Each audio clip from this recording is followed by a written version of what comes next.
वृंदा की शादी सुमेर से 8 साल पहले हुई थी। वृंदा का पति सुमेर एक ट्रक ड्राइवर था और एक शहर से दूसरे शहर सामान ले जाता था। वृंदा की सास कलावती बहुत ही खड़ूस स्वभाव की थी। हर वक्त बस अपनी बेटी माला के साथ फोन पर बतियाती रहती थी। अरे अब क्या बताऊं, जब देखो अपने दोनों बच्चों को ही खिलाती पिलाती रहती है। मुझे तो एक वक्त की रोटी के लिए इंतजार करना पड़ता है। अरे तो अम्मा, तुम भैया से भाभी की शिकायत क्यों नहीं करती?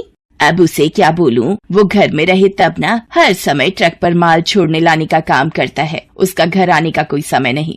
तभी वृंदा रोटी लेकर आ जाती है। अम्मा, ये आपका खाना। आपने अरबी की सब्जी बोली थी बनाने को, वही बनाई है। अच्छा माला बिटिया, मैं फोन रखती हूँ, ला दे रोटी। ये क्या बनाया है? इसमें तो मिर्च मसाले मानो डाले ही नहीं। कलावती वृंदा को ताने मारना नहीं छोड़ती थी। सुमेर जब भी काम के लिए जाता तो कलावती घर खर्च के बहाने सुमेर से पैसे मांग लेती थी और माला के साथ फिजूल खर्ची कर देती थी। एक दिन वृंदा ने सुमेर से कहा, मुझे थोड़े पैसे दे देते, घर का राशन लाना है। अभी पिछले सोमवार ही तो अम्मा को 2000 रुपए पकड़ा कर गया था। राशन क्यों नहीं लिया अभी तक? रुको, मैं अम्मा से पूछता हूँ। अम्मा, अरे इधर आना जरा।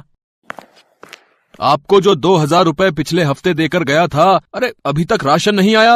अरे बहू, क्यों झूठ बोल रही हो? मैंने तुम्हें पकड़ाए थे 1500 रुपए, जब तुम पूजा और ऋषि को रोटी दे रही थी। अम्मा, आपने रुपए नहीं दिए थे। बहू, मुझे झूठ बोलकर क्या मिलेगा? दोनों एक दूसरे पर दोष निकालती रहो। एक तो सारा दिन मेहनत करके ट्रकों को ढोता हूँ, थोड़े बहुत ही पैसे कमा पाता हूँ, वो भी तुम लोग नहीं संभाल पाती। थोड़ी देर के लिए घर आ जाऊं तो तुम्हारा खर्चे बताना शुरू हो जाता है। वृंदा रोने लगती है। सुमेर गुस्से में आ जाता है और बिना कुछ बोले काम पर चला जाता है। शाम के वक्त वृंदा कलावती को रोटी दे रही होती है, तभी एक घबराया हुआ व्यक्ति आता है। भाभी जी, वो सुमेर भैया के ट्रक का एक्सीडेंट हो गया है, उनको गहरी चोटें आई हैं, जल्दी चलिए। क्या अभी इस वक्त वो कहाँ है किशन भैया? अरे उन्हें हॉस्पिटल में भर्ती करवा कर आया हूँ, आप जल्दी चलिए।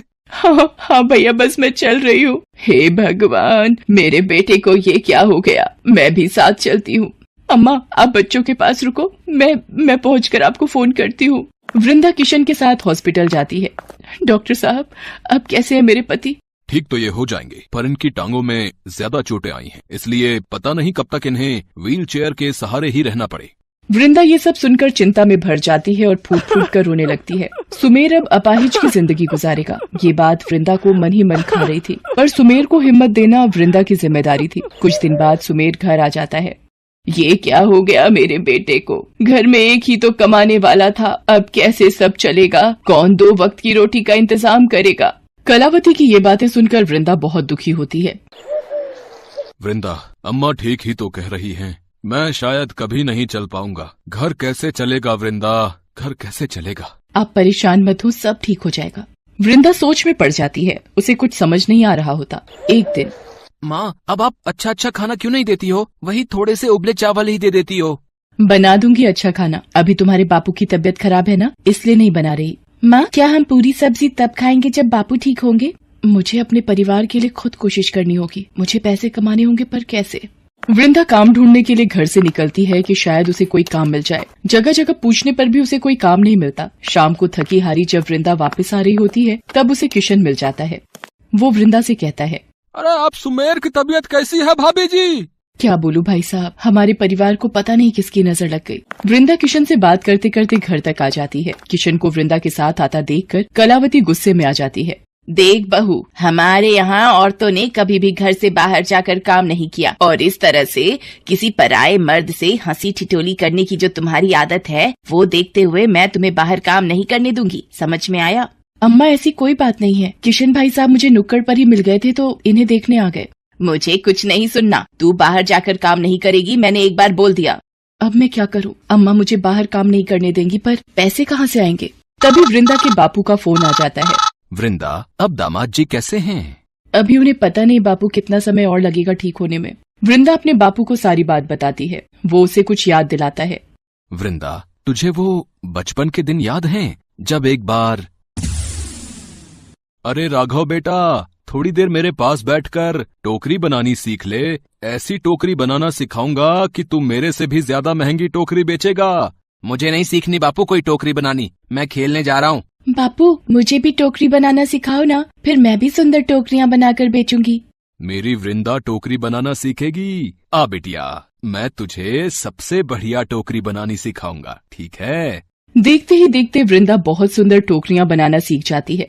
याद वापस आ जाती है। वृंदा का बापू कहता है, वृंदा मेरी बेटिया, याद आया कुछ? मैं समझ गई बापू, मुझे क्या करना है। वृंदा को अपने बापू द्वारा बचपन में सिखाया गया हुनर याद आ जाता है। वो सास से अगर टोकरी बनाने का सामान लाने के लिए कहती तो वो साफ मना कर देती। वृंदा के पास चांदी की पायल थी, जिन्हें बेचकर वो लकड़ी के कुछ बांस खरीद कर लाती है और टोकरी बनाना शुरू कर देती है। वृंदा, ये तुम क्या बना रही हो? तुम्हें पता है अम्मा फिर तुम्हें बोलेंगी। मैं कुछ टोकरियां बनाने की कोशिश कर रही हूँ, शायद बिक जाए और कुछ पैसे आ जाए। ये बेकार के काम तू करने छोड़ दे, ऐसे टोकरियां बिकने लगी तो हो गए हम अमीर। वृंदा फिर भी टोकरियां बनाना नहीं छोड़ती। वो 6 टोकरियां बना लेती है। तभी उसके पड़ोस में रहने वाले मदन चाचा आ जाते हैं।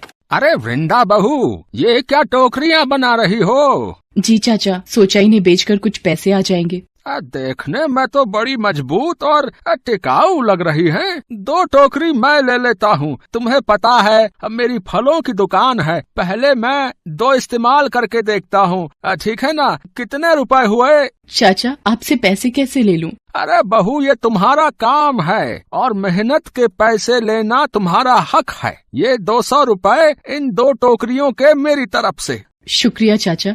वृंदा उस दिन खुश थी कि उसे और टोकरियां बनाने के पैसे मिल गए। वृंदा और बांस खरीद कर लाती है और उससे और टोकरियां बनाती है। माँ, ये तो बहुत सुंदर टोकरी है, मुझे भी बनानी सीखनी है। माँ, मुझे पहले सिखाना, मैं बड़ा हूँ। हाँ हाँ, तुम दोनों सीख लेना। ये लो, और बांस खरीद लाई है, पता नहीं क्या करेगी। तभी वृंदा को मदन चाचा का फोन आ जाता है। वृंदा, अरे तुम्हारी बनाई टोकरियां बहुत ही पसंद आई हैं। तुम 50 टोकरियों का ऑर्डर पूरा कर दो, ठीक है? मदन चाचा, वो मेरे पास इतने।